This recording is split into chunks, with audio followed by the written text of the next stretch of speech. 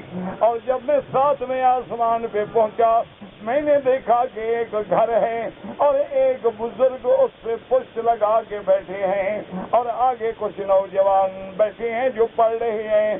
میں نے جبریل سے پوچھا کہ من، یہ کون ہے اور یہ گھر کیا ہے؟ تو جبریل نے کہا کہ محمد مصطفیٰ، یہ آسمانوں میں کعبہ ہے، جیسے اللہ نے زمین میں کعبہ بنایا ہے بندوں کے لیے، یہ ملائکہ کے لیے کعبہ ہے، اور اس کا نام بیت المعمور ہے، اور ایک دن میں 70,000 فرشتہ طواف کرتا ہے، پھر قیامت تک دوبارہ نوبت نہیں آئے گی علیہ الصلوۃ والسلام، کیونکہ ملائکہ کا عدد تو اللہ جانتے ہیں۔ وما یعلم جنود ربک الا هو۔ اور میں نے پوچھا من ھذا الرجل، یہ بندہ کون ہے؟ حضور فرماتی ہیں بزرگ اتنے خوبصورت ہیں، اتنے خوبصورت ہیں، اور آپ کی داڑھی مبارک بھی سینے مبارک تک ہے، اور حضور نے فرمایا بس میں یہ کہہ سکتا ہوں کہ وہ میرے ہم شکل تھے، میری شکل ان سے ملتی جلتی تھی۔ تو میں نے پوچھا کہ من، یہ کون ہے؟ انہوں نے کہا ھذا ابوک ابراہیم علیہ السلام، یہ آپ کے ابا سیدنا ابراہیم علیہ السلام ہیں۔ حضور فرماتے ہیں میں آگے بڑھا، میں نے کہا مرحبا بالاب، تو انہوں نے کہا اہلا وسہلا مرحبا بالابن الصالح والنبی الصالح۔ حضور صلی اللہ علیہ وسلم فرماتے ہیں پھر 7ویں آسمان کے بعد مجھے سدرۃ المنتہا پہ لے گئے۔ سدرۃ المنتہا، سدرہ مانا بیری کا درخت ہے، اور وہ ایسا درخت ہے فرمایا کہ جس کو ملائکہ نے ڈھانک رکھا تھا، اللہ کے فرشتوں نے ڈھانک رکھا تھا۔ اور منتہا اس لیے کہتے ہیں کہ جو ہمارے اعمال زمین سے جاتے ہیں وہاں پہنچتے ہیں، اور جو اللہ کا حکم عرش سے آتا ہے وہیں پہنچتا ہے، اور اس کے بعد ملائکہ تنفیذ کرتے ہیں، اس لیے اس کا نام ہے اس کا سدرۃ المنتہا۔ اور اس کے بعد فرماتے ہیں حضور کے پھر رف کہتی ہیں کہ ایک میز، ایک قالین، ایک سجاد، جیسے آج کل ایک قالین کا ٹکڑا ہو، اس پہ جب میں کھڑا ہوا تو رف مجھے لے کے اور اوپر چلا گیا، اور پھر میں نے اپنے اللہ سے کلام کیا، اور اپنے اللہ کے دربار میں اپنے عجز و نیاز و درخواست پیش کی۔ میرے رب نے مجھ پہ سلام بھیجا، اور میرے لیے اور میری امت کے لیے 50 نمازیں فرض کی۔ فرمایا اس کے بعد جب میں واپس آیا، حضرت موسیٰ علیہ السلام نے پوچھا کہ ماذا فرض علیک وعلی امتک یا محمد، آپ پر اور آپ کی امت پہ اللہ نے کیا فرض کیا؟ میں نے کہا 50 صلاۃ، 50 نمازیں۔ قال ارجع الی ربک فاسألہ تخفیفا۔ موسیٰ علیہ السلام نے کہا حضور مہربانی کریں، واپس جا کے اللہ سے رعایت مانگیں، آپ کی امت جو ہے 50 نمازیں نہیں پڑھے گی۔ عباس جاہل کہتے ہیں دیکھو جی حضرت موسیٰ عالم الغیب تھے، اس لیے مشورہ دے رہے ہیں کہ جانتے ہیں حضور کی امت نہیں پڑھے گی، حالانکہ یہ غلط بات ہے۔ دوسری روایت میں موجود ہے کہ حضرت موسیٰ نے فرمایا کہ یا محمد صلی اللہ علیہ وسلم، میری امت پہ 2 نمازیں فرض تھیں، میں نے بڑی کوشش کی لیکن میری امت وہ 2 نمازیں بھی صحیح ادا نہیں کرتی تھی، اور آپ کی امت کیسے 5 نمازیں ادا کرے گی؟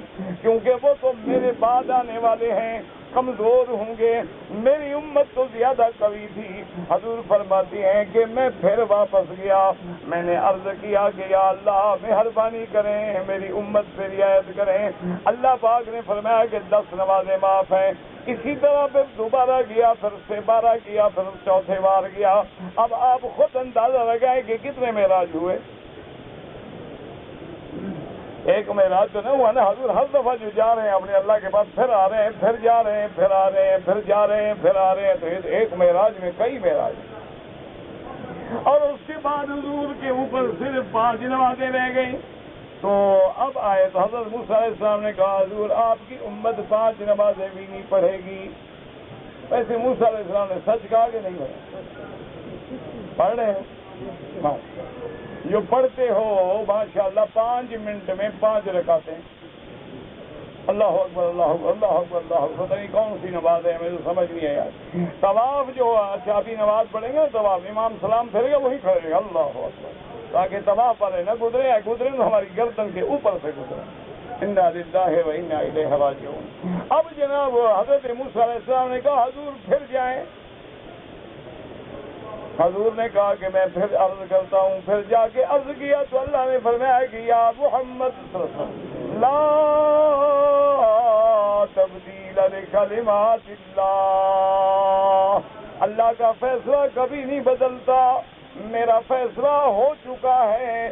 آسمان و زمین کے پیدا ہونے سے بھی 2000 سال پہلے سب کچھ لکھا جا چکا ہے اور لوح محفوظ میں محفوظ ہو چکا ہے.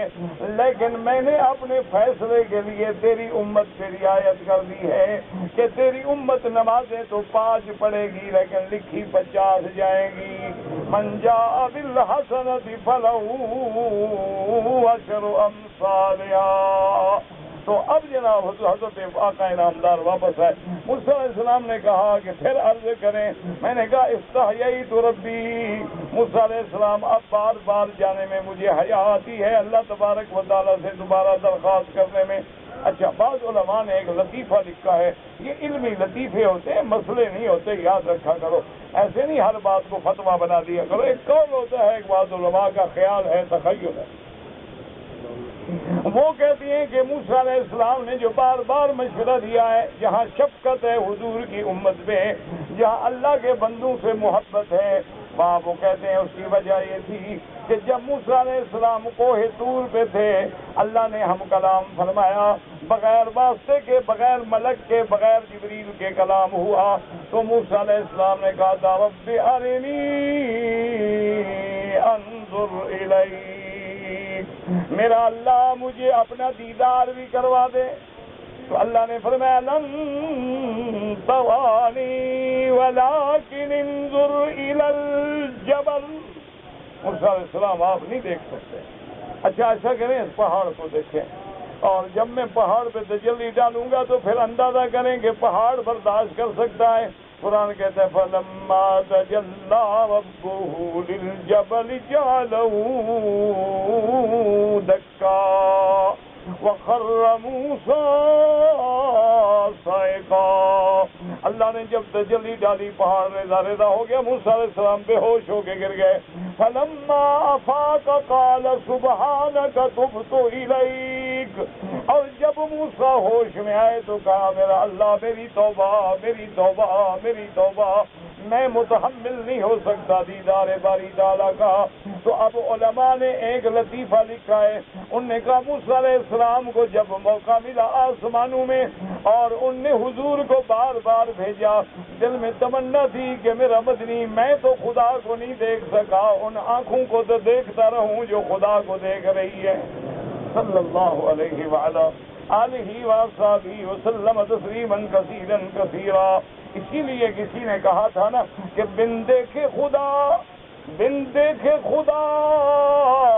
مان لیا ہے اور دیکھنے والے کا کہا مان لیا ہے. ہم نے تو بن دیکھے مانا ہے لیکن محمد مصطفیٰ نے تو دیکھا ہے.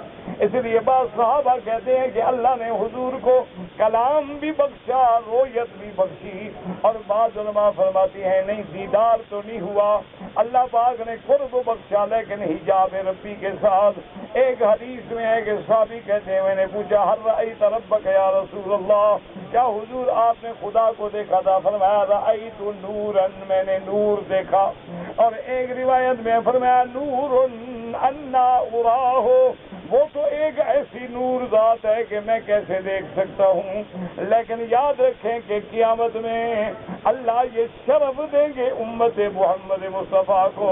قیامت والے دن جب جنت میں جائیں گے تو اللہ اپنا دیدار کرائیں گے اور ہر مومن کو دیدار ہوگا. صلی اللہ علیہ وآلہ آلہ وصحبہ وسلم تسلیما کثیرا کثیرا۔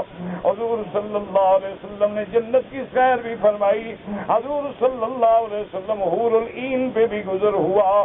حضور نے پوچھا جبریل یہ کون عورتیں ہیں؟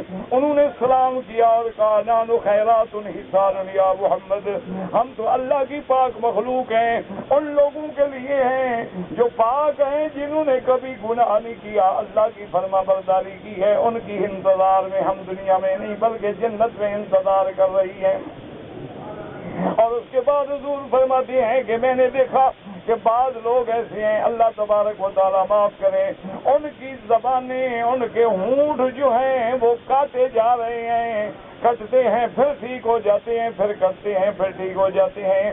میں نے پوچھا جبریل من ہؤلاء، یہ کون لوگ ہیں؟ انہوں نے کہا حضور یہ آپ کی امت کے چغل خور ہیں، غیبت کرنے والے، لوگوں پہ تہمت لگانے والے، لوگوں پہ عیب زنی کرنے والے، بلا وجہ لوگوں پر عیب لگانے والے، اللہ نے ان کے لیے یہ عذاب رکھا ہے، وہ اسی عذاب سے گزرتے رہیں گے۔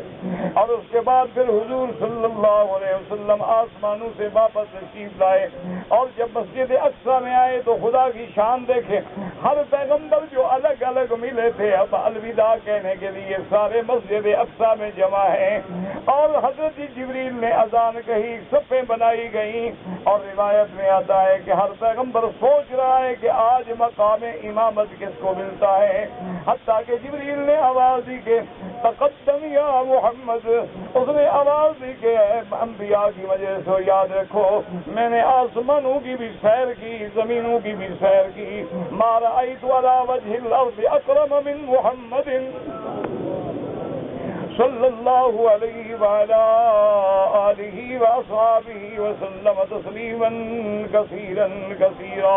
اس نے کہا میں نے اللہ کی مخلوق میں حضور جیسے شان والا کسی کو نہیں دیکھا، اور کہا تقدم یا محمد، حضور امام بنے، تمام انبیاء نے آپ کی ابتدا میں نماز پڑھی، حضور پاک نے 2 رکعتیں نماز پڑھائی، اور اس کے بعد حضور واپس تشریف لے آئے۔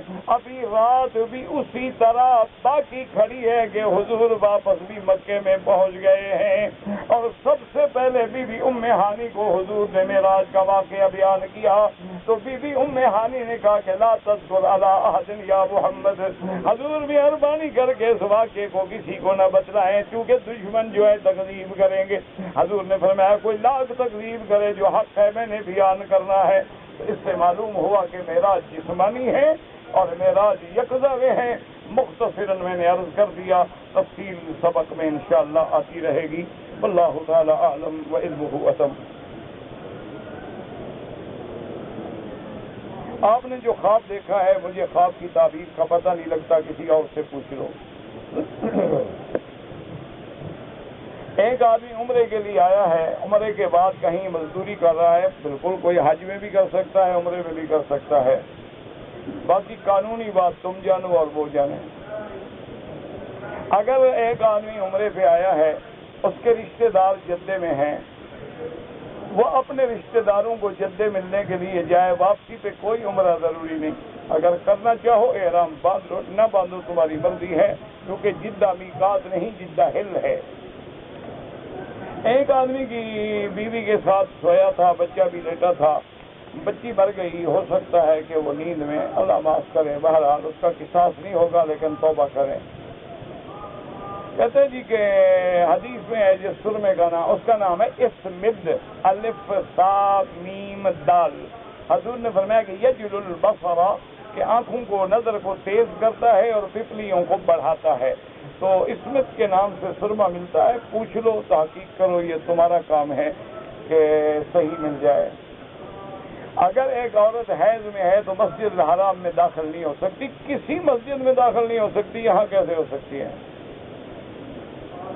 شادی شدہ عورت کی ماہواری دوسرے یا تیسرے دن رک جائے، یہ اس کی عادت پہ ہے، اس کی عادت 3 دن ہے، 4 دن ہے، 5 دن ہے، 7 دن ہے، وہ عادت کے دن پورے کرنے پڑیں گے، چاہے 1 دن میں بھی رک جائے۔ اگر ایک آدمی کو سفر کی حالت میں گیس کی شکایت ہو جاتی ہے اور اندیشہ ہے کہ اس کا وضو قائم نہیں رہتا، پہلی بات تو یہ ہے کہ وہم نہ کرو، وہم کا کوئی علاج نہیں۔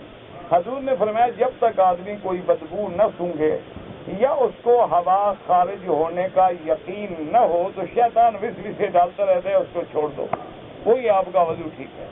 اور اگر واقعتاً ہوا خارج ہوتی ہے، بدبو محسوس ہوتی ہے اور ہوا نہیں رکتی، تو پھر ہر نماز کے لیے نیا وضو کرو۔ کیا مانا؟ مغرب کے لیے جو وضو کیا تھا عشاء تک وہی کافی ہے، اسی میں نمازیں پڑھو، طواف کرو، نفلیں پڑھو، سب کرتے رہو۔ پھر عشاء کے لیے کرو گے، پھر فجر کے لیے کرو گے۔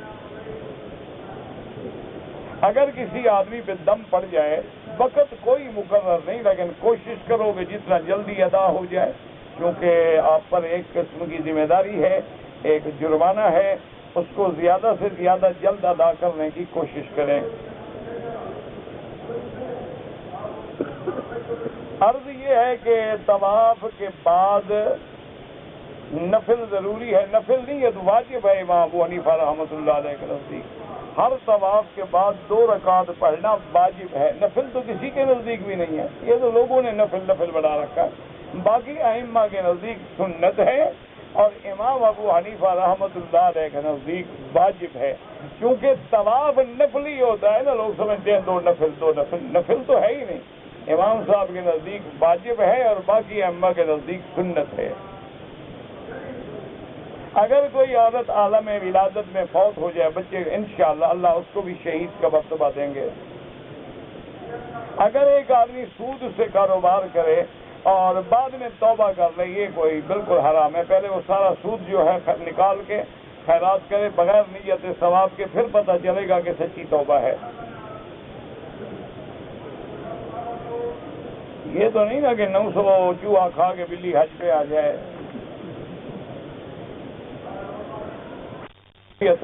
اللہ اعلم لانی ما اعد الرؤيا فارجو منك ان تغادر الى مشائخ اخرى فجزاك اللہ۔ اگر ایک آدمی نے عصر کے بعد طواف کیا ہے تو امام ابو حنیفہ رحمۃ اللہ علیہ فرماتے ہیں کہ 2 رکعت مغرب کے بعد پڑھے۔ باقی ائمہ کے نزدیک حرم میں ہر وقت نماز جائز ہے۔ میں نے قرضہ بھی دینا ہے، حج بھی پڑھنا ہے، اور بیوی نے کہا کہ گھر آؤ، تو بیوی کا کہنا مانو، وہ کسی گناہ میں پڑ گئی تو تم کیا کرو گے؟ حج تو پھر بھی پڑھ لو گے، لیکن بیوی کو تو گناہوں سے بچاؤ نا۔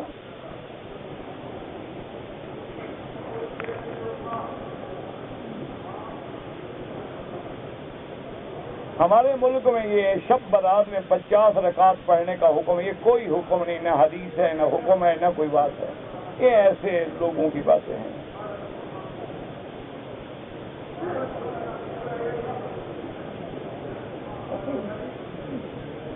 بعض لوگ جو ہیں ہنستے ہیں سجدے میں، نہیں ہنسنا چاہیے بالکل، نماز ادب کا نام ہے، عاجزی کا نام ہے۔ آپ کی والدہ اگر معذور ہو گئی، فالج گر گیا، آپ ان کے لیے عمرہ کریں، ان کے لیے طواف کریں، ان کے لیے حج کریں، سب جائز ہے۔ حج بدل بھی ہو سکتا ہے،